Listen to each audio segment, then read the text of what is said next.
ake ngithi nginibingelele bafethu ninjani kodwa ngiyangibona ngihleka siphumile isiqephu esisha sencane lengane sibuke lapha idrama kaSiyacela benothando nomndeni wonke jikelele.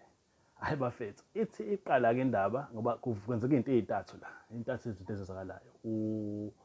uThembinkosi ubaba kaThando bayahlangana bakhulume, kube umndeni wakwaDlamuka uzokhuluma ngesimo saThando ukuthi uphumile emagcekeni wahamba waya kubo noma waya lapho eyakhona ngenxa yokuhlukumezeka ehlukunyezwa ubani uSiyacela, bese kuba isimo sikaSiyacela nobaba kaThando bebambana ngemawashini lapha ngezandla. Hayi bafethu, hayi asiqale la ngibi-ke bafethu, igama ngo-Azado kaNcalane Sibonge. Ngiyanibingelela, please don't forget bafethu subscribe, press the like button, ni-commente, ningitshele imibono yenu bafethu. So into ezakalayo,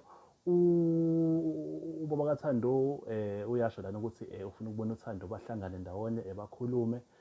Sesisithi isikhathi kade bagcina ukubonana, bazohlangana e-restaurant bazokhuluma nje.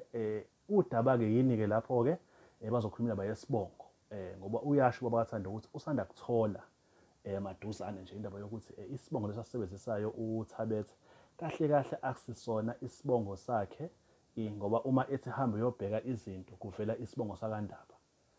Hayi, uma uthi echaza-ke futhi nakhona isibongo sakaNdaba sivela kanjani, uzivela ngokuthi angazi ugogo wakhe wayeney'ngane ezine ezinaney'bongo ey'hlukile, uma wakhe isibongo sakhe wakwaNdaba, yabo.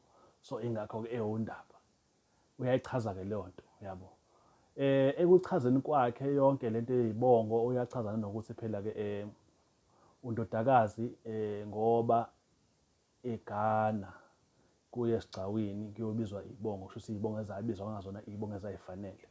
Ngoba naye uThando uyayichaza indaba ukuthi no baba, into ekanjena siyimisa kanjani ngoba phela kwabizwa uThabethe lapha, kwafike kwashiwo esigcawini ukuthi no, ingane yasemasomini le okusibongo sakanina, kodwa uyise omzalayo wakaThabethe, yabo. Uyasho-ke kubhuti-ke lo ubaba kaThando ukuthi no, into eyenzakalayo kumele ngizame ukulungiswa yonke lento le, and kuyimina fanele ngiyilungise ukuthi isibongo esasetshenziswa laphayana kangasona isibongo kahle kahle vele futhi wena ngoba wawungawahlawula ngesikhathi ugana, kakumele kusetshenziswe isibongo sakuphi sasemasomini, hhayi soThabethe. Shuthi ngaba ukuthi ibhede kobani kubona odlama ukuthi basebenzise isibongo sakababa wakho, kube kuwukuthi iy'mfanelo njengoyise mina ngakazenzi, yabo. Hayi, iqhubeke-ke bakhulume-ke ngayo yonke lento la. uThando bandla abe inquisitive, abe nemibuzo ayibuzayo ukuthi manje uma kanje kwenzakalani, wena uzokhuluma nalomlisa nathi, hhayi phela mhlawumbe ngingakhuluma nabakaDlamuka noma wena mhlawumbe ukhulume nabo. Hayi uThando wathi hayi bo, why manje kufuneka kube yimina ofanele laphaya, yabo. Manje ngoba kanjena akuchaza ukuthini-ke, shuthi u-anti uPinky wena shuthi usungamshada abe umkakho. uThando indlela ambuka ngayo-ke lapho-ke nomjida ukuthi hawu mhlawumbe vele vele kade umgasele nkuzana. Anyways-ke bafethu, base kuba yindaba yakhona kaDlamuka. kaDlamuka kuhleli oma bakhe uSiyacela nomalume kuzokhuluma indaba yakhe uThando ngoba engekho. Ibancane-ke inkulumo yabo bana ngoba umalume uyasho ukuthi umfana lo kumele akhuzwe, abekwe phansi, atshelwe ukuthi lento azenzayo zi-wrong. Ngoba phela umakoti ngoba ekhala uyakhala, kumele kuzwakale ukuthi uyakhala nokuthi azahamba ayokhala kubo, yabo. Umfana lo usemncane, umakoti nawe usemncane, kumele kube khona indlela ababuyiswa ngazo iy'ngane ukuthi zibuyiswe, ukuthi lento izoxazululwa kanjani ukuze iphele. Angeke nje kuze kwazi ukuthi kwenzeke kanje kuphele kanjalo, cha, akulungi, yabo. Hhayi, basho umama uthi hhayi sizozama ukukhuluma naye, kodwa-ke ngoba nimazi phela unekhanda eliqinile kanjani. Umalume uthi hhayi mina kufanele ngizame ukukhuluma naye bomama phela ngoba uwundodana kunina, yabo. Iyona leyo nto leyo. Hhayi, siqhubekele kokunye-ke kwisigaba sesokugcina-ke kuhlelo lithi isencane le ngane, impi ephakathi kwabani, kwaDlamuka uSiyacela naye uThembinkosi lo osewuNdaba, ngoba phela usemamkelile uNdaba. Bahlale phansi-ke laphana eMlazi ngoba echaza ukuthi bazohlangana eMlazi. uSiyacela uhamba nenye intshebe lapho ebizwa ngobaba omncane.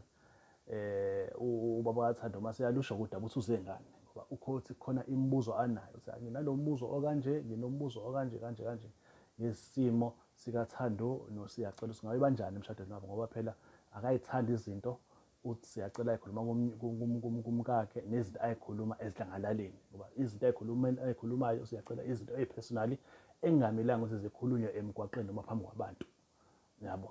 Ngoba phela ingane lena ngoba ngubaba wakhe uThando sizama ukuthi sakhe sibe nomdlalwane sonke kanjani yonke lento leyo. Hhayi ebiqalile-ke indoda lapha, hhayi siyacela. Ethi wena awunangane wena, uyintsha wena awunangane wena, awunayo nje ingane wena, awunayo wena yiphi ingane osowayodla ngaliphi isenti, yabo. Hhayi ubaba kaThando wathi awuyizweke lento ayenzayo-ke, izwa lo muntu, mkhuze umuntu wakini, mkhuze umuntu wakho lo wentshebe. Uma esikhuluma kanje, khulunywa kanjani kanje? Eqala lapho nawe siyacela ubhizi uthi uyinhlamba kanjani.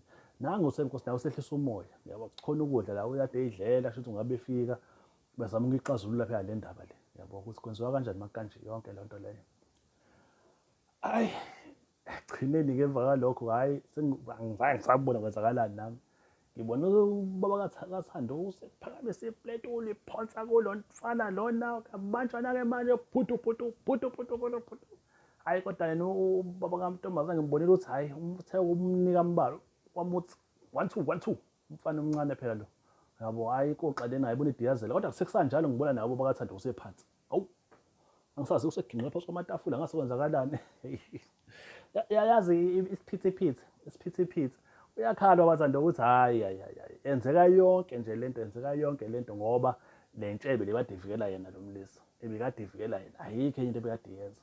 Mina ngezanga lutho nje, ngimlongo ngibenzama umbamba, nangu nawe siyacela ukuthi ngise ngimbamba nje ngabona ukuthi ngibambe iphepha nje, ayikho enye into nje kade yenzeka ngalo muntu lo. Yadelela siyacela bafethu. Ubaba kaThando wakhe emgwaqweni usephihliza amabhodlela, usefuna ukumgwaza ukuthi ngaze ahambe la emlazi ukuthi akeze lana, ufuna ukumbulala. UThando usekhuza ubaba wakhe-ke manje umthathe ibhodlela kuyena, yabona nje nentshebe nayo iyakhuluma. Sekuyisiphithiphithi. Hhayi kodwa yena into engayisho bafethu, yabona mfethu ubaba kaThando, uThando uyasho phela, ngabona amaphosti ko-TikTok nani ethi ubaba wakhe kanjani imali kanjani, kodwa yabona as of late, because initially yes ubaba kaThando ngathini wayengekho kwi-show, kodwa as of late, even as of late mhlawumbe this past 3-4 seasons, hayi le bro iphethe le show, iphethe, hhayi kancane.